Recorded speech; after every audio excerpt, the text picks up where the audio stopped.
Zarathustra dormit longtemps, et non seulement l'aurore passa sur son visage, mais aussi la matinée. Mais enfin ses yeux s'ouvrirent. Étonné, Zarathustra regarda la forêt et le silence. Étonné, Zarathustra regarda en lui-même.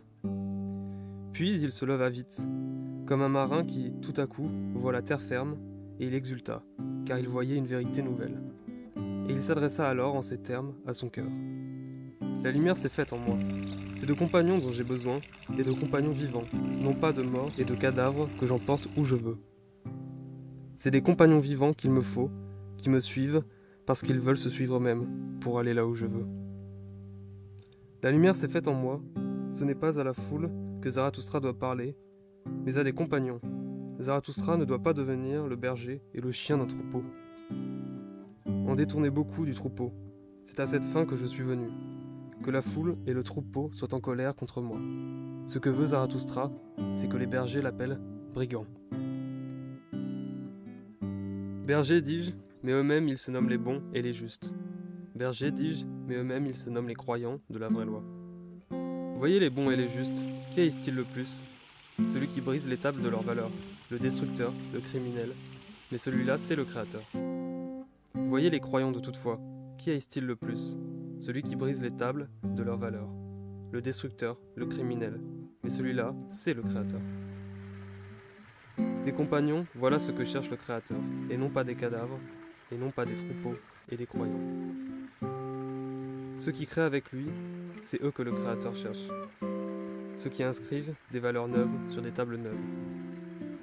Des compagnons, voilà ce que cherche le créateur, qui puissent moissonner avec lui, car chez lui, tout est prêt pour la récolte. Mais ce sont les sans faucilles qui lui manquent. Aussi doit-il arracher les épis à poignée, et il s'en irrite.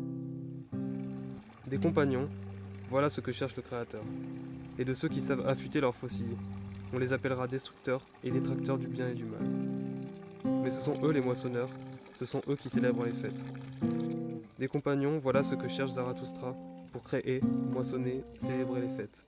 Qu'a-t-il à faire de troupeaux, de bergers et de cadavres? Et toi, mon premier compagnon, repose en paix. Je t'ai bien enseveli dans ton arbre creux, je t'ai bien mis à l'abri des loups. Mais je te quitte, ce temps est passé. Entre l'aurore et l'aurore suivante, une vérité nouvelle m'est venue. Je ne dois être ni berger, ni fossoyeur. Je ne veux plus désormais parler à la foule. C'est la dernière fois que j'ai parlé à un mort.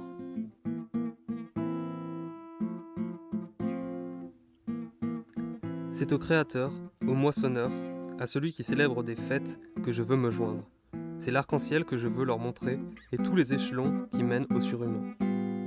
Je chanterai ma chanson à l'ermite et à ceux qui se sont retirés à deux dans la solitude. Et celui qui a encore des oreilles pour entendre des choses inouïes, à celui-là, je remplirai le cœur du poids de mon bonheur. Je veux aller à mon but, je marche à mon pas, je sauterai à pieds joints par-dessus les hésitants et à ceux qui tâtonnent. Que mon chemin soit leur déclin.